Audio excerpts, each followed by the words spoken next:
Hello friend, good morning. आज की नाही संडे आहे आणि आज संडेसाठी मी स्पेशल मेदूवड्याचा नाश्ता बनवते. त्याच्यासाठी बघा मी हे मेदूवड्याचं पीठ करून घेतलं आहे. मी रात्री भिजायला घातली होती. एक मोठी वाटी डाळ भिजायला घातली होती. स्वच्छ धुतली तिला 2-3 वेळा आणि भिजायला घातली होती. सकाळी मी ती डाळीतलं सगळं पाणी निथळून घेतलं आणि मिक्सरला असं म्हणजे जराही पाणी न घालता छानपैकी बारीक अशी वाटून घेतली. आणि नंतर परातीत सगळं मिक्सरच्या भांड्यातून ते पीठ काढून आहे ना चांगलं फेटून घेतलं. हाताने चांगलं फेटलं त्याला जवळजवळ 10-12 मिनटं. नंतर एका वाटग्यात मी हे पीठ काढून घेतलं आहे बघा.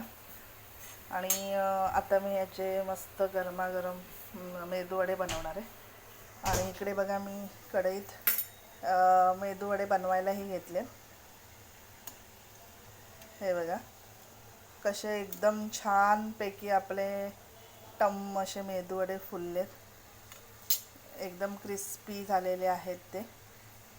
आणि मेदूवड्याचं पीठ कसं रेडी झालं आहे हे बघण्यासाठी मी तुम्हाला एक टिप सांगणार आहे. जेव्हा आपण हे पीठ परातीत चांगलं फेटून घेतो ना तेव्हा त्याच्यातलं थोडंसं पीठ काढून घ्यायचं आणि एका वाटीत पाणी घेऊन त्याच्यात थोडंसं टाकून बघायचं.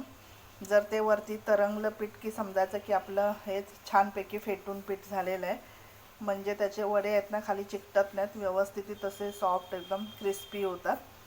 तुम्ही हे नक्की करून बघा असं. थँक्यू.